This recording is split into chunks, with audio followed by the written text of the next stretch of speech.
Que se passerait-il si l'humanité disparaissait subitement?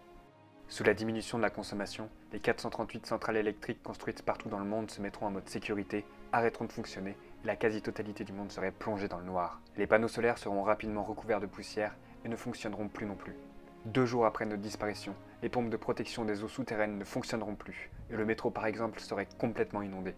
Les animaux domestiques et tous les animaux en captivité, en élevage, mourront de faim et de soif, et ceux qui le pourront retourneront à la vie sauvage. En gros, ça fait 1,5 milliard de vaches, 1 milliard de porcs et 20 milliards de poulets qui seront livrés à eux-mêmes. Ouais, ça fait beaucoup. Les systèmes de refroidissement de nos centrales ne fonctionneront plus, entraînant des explosions nucléaires encore plus graves que celles de Fukushima ou Tchernobyl.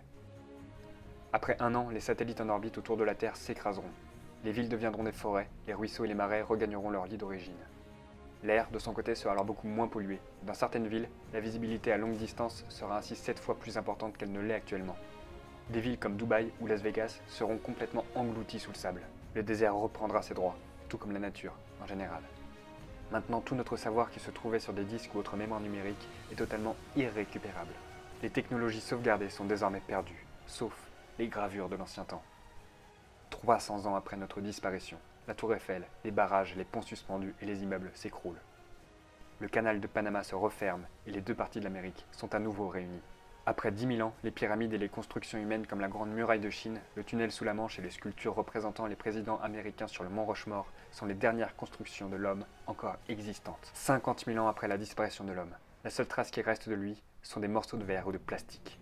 L'impact des gaz à effet de serre est devenu totalement imperceptible. Les radiations des infrastructures nucléaires qui ont explosé est désormais assez faible pour se confondre avec la radiation naturelle. Enfin, après 300 millions d'années, le plastique, la dernière trace de l'homme, s'est complètement dégradé. Sur Terre, c'est comme si nous n'avions jamais existé.